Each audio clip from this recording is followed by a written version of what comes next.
Ó Mãe Santíssima, intercedei por nós para que possamos bem compreender os ensinamentos de vosso Divino Filho, nosso Senhor e Salvador Jesus Cristo, e as explicações dos pais da Igreja.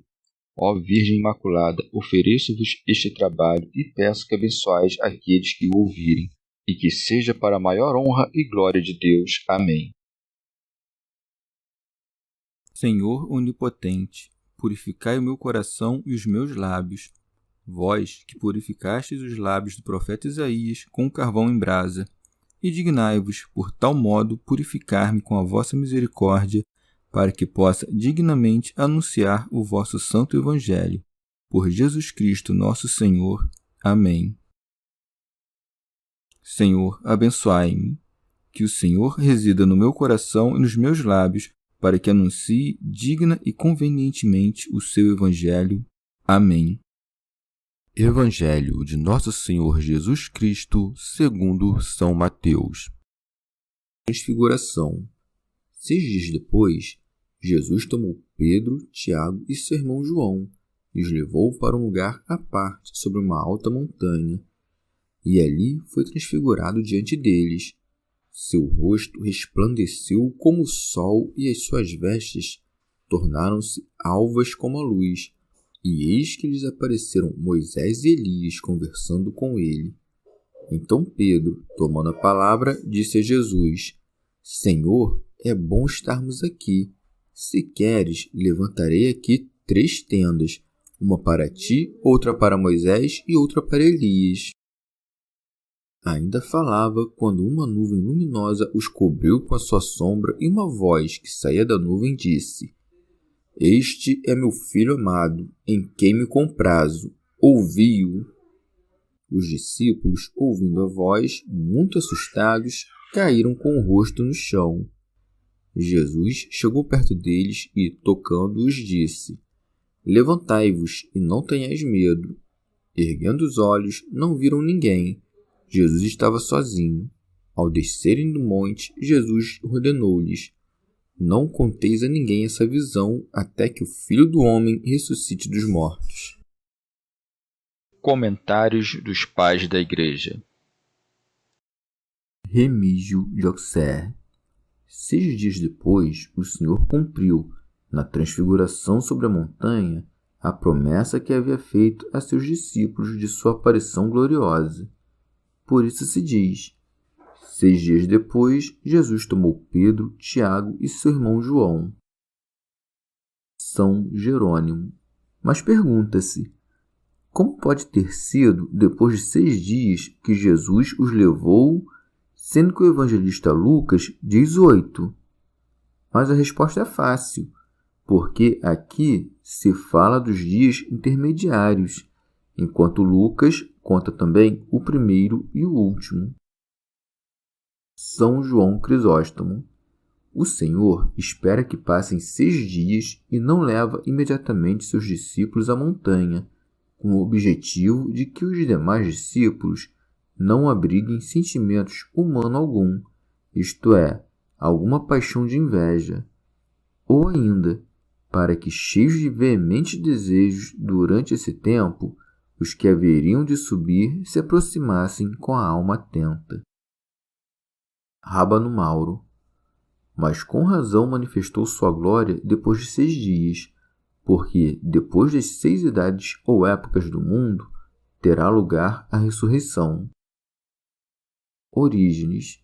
Ou também, porque todo este mundo visível foi feito em 6 dias completos, e aquele que transcende todas as coisas do mundo é quem pode subir ao monte excelso e contemplar a glória do Verbo de Deus.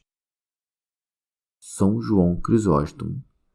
Tomou ele a esses 3 discípulos porque eram os que ocupavam os 3 postos mais elevados. Vede como Mateus não oculta essa preferência desses 3 discípulos em relação a ele. O mesmo faz João, que relembra os principais elogios a Pedro. O coro dos apóstolos foi alheio à emulação e à vanglória do mundo. Santo Hilário de Poitiers. Também figura nos 3 que tomou consigo a futura eleição dos povos, descendentes da tripla origem de Cã, Sem e Jafé. Rábano Mauro. Ou também leva consigo somente 3, porque são muitos os chamados e poucos os escolhidos. Ou também porque os que conservam agora em sua alma pura a fé da Santa Trindade, gozarão depois de sua visão eterna. Remígio de Auxerre. O Senhor, para manifestar a seus discípulos a glória de seu brilho, os leva ao monte. Por isso segue, e os levou para um lugar à parte, sobre uma alta montanha. Nisto, o Senhor nos mostra que é preciso, para todo aquele que deseja contemplar a Deus, não jazer nos prazeres baixos, senão elevar sua alma às coisas celestiais mediante o amor das coisas superiores. Também mostrou a seus discípulos que não devem buscar a glória de seu brilho divino nas regiões baixas do mundo, porém no reino de beatitude celestial, e são levados separadamente porque todos os santos estão separados, com toda a sua alma e pela intenção de sua fé, de todos os maus, e serão separados radicalmente no tempo vindouro. Ou também porque muitos são chamados e poucos os escolhidos. Segue-se. E ali foi transfigurado diante deles. São Jerônimo. O Senhor apareceu aos apóstolos como estará no dia do juízo, e que ninguém pense que o Senhor perdeu seu aspecto e forma verdadeira, ou a realidade de seu corpo, e que tomou para si um corpo espiritual ou aéreo. Mas o evangelista demonstra de que maneira ele se transfigurou, dizendo: seu rosto resplandeceu como o sol e as suas vestes tornaram-se alvas como a luz. Estas palavras nos manifestam que seu rosto resplandecia e que suas vestiduras eram brancas. A substância não é, pois, tolhida, mas é o brilho que havia mudado. O Senhor efetivamente se transformou naquela glória, com a qual virá depois ao seu reino. A transfiguração lhe deu esplendor, mas não lhe tirou a figura. Suponhamos que seu corpo fosse espiritual. Como se transformariam suas vestiduras? Porque se tornaram tão brancas que, segundo outro evangelista, nenhum lavandeiro sobre a terra as poderia tornar tão brancas. Tudo isso é corporal e suscetível ao tato, e não espiritual e etéreo, que ilude os olhos e é visto apenas em representação imaginária. Remígio de Auxerre. E se o rosto do Senhor resplandeceu como o sol, e o dos santos resplandecerá também como o sol, será porventura igual o resplendor do Senhor e o de seus servos? De maneira alguma. Como não há coisa que brilhe tanto como o sol, vale-se dele como comparação da ressurreição futura, e por isso diz que o rosto do Senhor e o dos santos brilharão como o sol. Orígenes. Em sentido místico, aquele que, segundo o que já dissemos, passou 6 dias, vê a Jesus transfigurado diante dos olhos de seu coração, porque o Verbo de Deus tem diversas formas e se manifesta a cada um sob a forma que convém ao que se manifesta, e a ninguém se manifesta de uma maneira distinta da que cada um pode receber. Por essa razão, não disse simplesmente transfigurou-se, mas diante deles. Com efeito, nos evangelhos, Jesus é compreendido de maneira simples e ordinária por aqueles que não sobem ao monte elevado da sabedoria pelo exercício das palavras espirituais. Porém, para os que sobem, não é conhecido segundo a carne, mas inteligido como o Verbo de Deus. Diante destes é que Jesus se transfigura e não diante daqueles que vivem na conduta terrena. E estes, diante dos quais Jesus se transfigura, são feitos filhos de Deus, e o sol da justiça se manifesta a eles, e as vestimentas de Cristo fazem-se brancas como a luz. Estas vestiduras, com as quais se reveste Jesus, são os discursos e escritos evangélicos, segundo as coisas que os apóstolos dele disseram. Glosa de São Tomás de Aquino. Ou também, a vestimenta de Cristo significa os santos, de quem diz Isaías: de todos estes serás revestido, como de um ornamento. São comparados com a neve porque brilharão com a brancura da virtude e estarão longe do fogo das paixões. Segue-se: e eis que lhes apareceram Moisés e Elias conversando com ele. São João Crisóstomo. Houve muitos motivos para isso. Primeiramente, porque o povo dizia que Jesus era Elias ou Jeremias, ou um dos profetas, e para que vissem a diferença entre o Senhor e seus servos. Manifestou-se acompanhado dos principais profetas. Em segundo lugar, porque os judeus continuamente acusavam Jesus de transgressor da lei, de blasfemo e de usurpador da glória do Pai. Jesus, a fim de se mostrar inocente de todas essas acusações, coloca em meio deles aqueles homens que brilharam em ambas as coisas, no zelo pela lei e na glória do Pai, porque Moisés promulgou a lei e Elias não teve rival no zelo pela glória de Deus.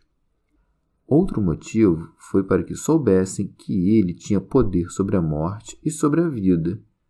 Por essa razão se apresenta a Moisés, que estava morto, e a Elias, que ainda vivia. O evangelista acrescenta outro motivo, que é manifestar a glória da cruz e acalmar Pedro e os outros discípulos, que temiam a paixão. Porque falavam, diz outro evangelista, da morte que abraçaria em Jerusalém. Por isso, se apresenta com aqueles que se expuseram a morrer para agradar a Deus e pelo povo dos que criam. Ambos, com efeito, apresentam-se livremente aos tiranos, Moisés ao faraó e Elias a Acabe. Também aparece com eles porque queria que os discípulos amassem os privilégios de ambos, fazendo-se mansos como Moisés e zelosos como Elias. Santo Hilário de Poitiers. Moisés e Elias foram escolhidos entre todos os santos para assistir a Jesus, para nos manifestar que Cristo, em seu reino, está entre a lei e os profetas, com os quais ele julgará Israel, isto é, assistido por aqueles que o pregaram. Orígenes. Se alguém compreende a lei espiritual que está de acordo com as palavras de Jesus e a sabedoria de Cristo, oculta nas profecias, este vê a Moisés e a Elias na mesma glória com Jesus. São Jerônimo.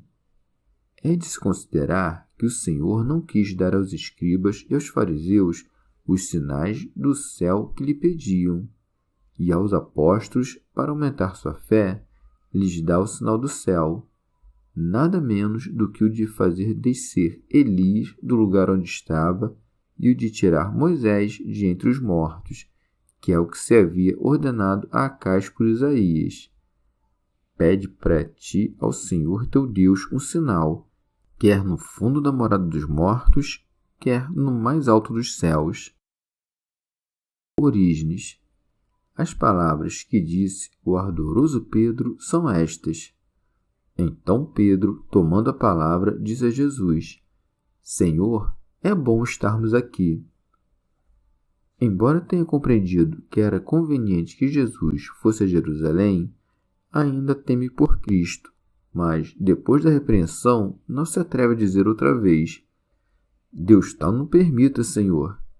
Mas, indiretamente e com outras palavras, lhe insinua o mesmo. Uma vez que via grande tranquilidade e isolamento, pensou ser conveniente fixar morada ali, pela disposição do lugar, coisa que indica dizendo: bem é nós estarmos aqui.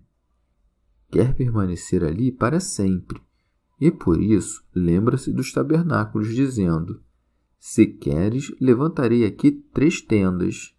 Ele cogitava, pois, que se isto se fizesse, Jesus não subiria para Jerusalém, e se não subisse, não morreria, pois sabia que ali os escribas o aguardavam com uma emboscada. Pensava, ademais, com a presença de Elias, que fez baixar o fogo sobre a montanha, e com a de Moisés, que entrou em uma nuvem e falou a Deus, que poderiam se ocultar de forma que nenhum dos perseguidores pudesse saber onde estavam. Remígio de Auxerre, ou de outra maneira, Pedro, depois de ter visto a majestade do Senhor e de seus 2 servos, se deleitou de tal maneira que se esqueceu de tudo que é temporal e queria ficar ali eternamente. E se então Pedro se entusiasmou dessa maneira, quão grande não será a suavidade e doçura ao ver o Rei em sua glória e ao encontrar-se em meio ao coro dos anjos e de todos os santos. Nas palavras de Pedro, Senhor, se queres, se vê claramente a devoção do súdito e do servo obediente. São Jerônimo. Tu estás errado, Pedro. Ou, como disse outro evangelista, não sabes o que dizes.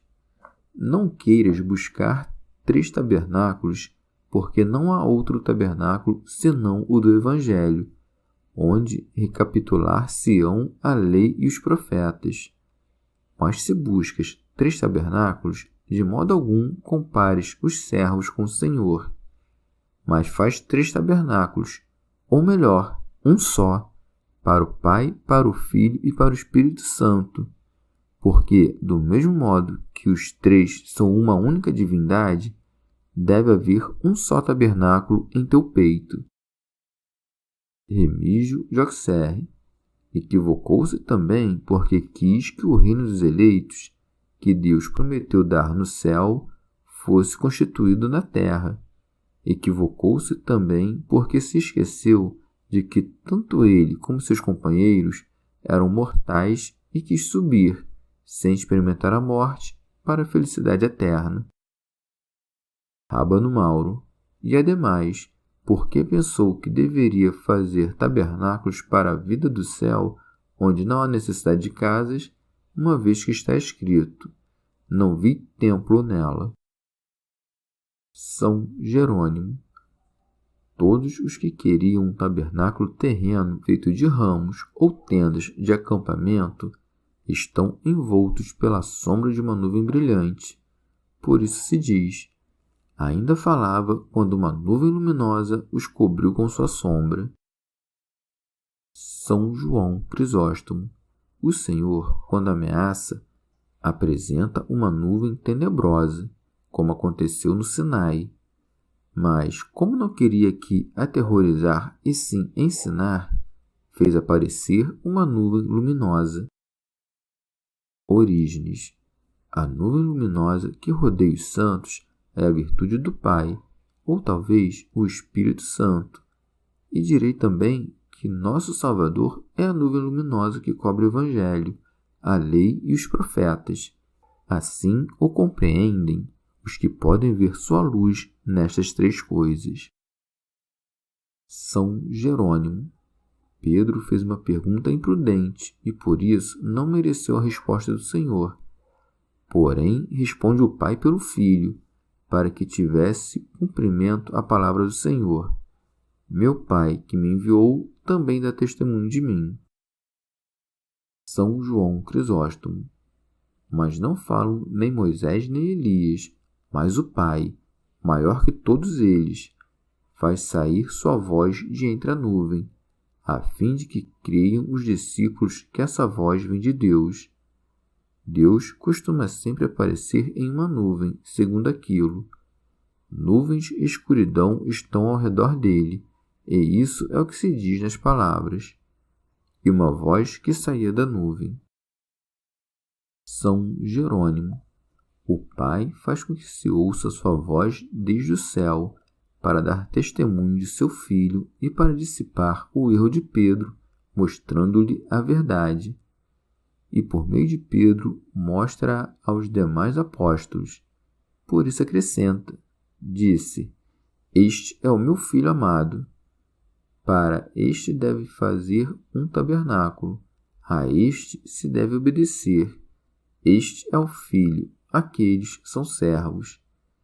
Eles, o mesmo que vós, devem preparar para o Senhor uma tenda no mais profundo do seu coração.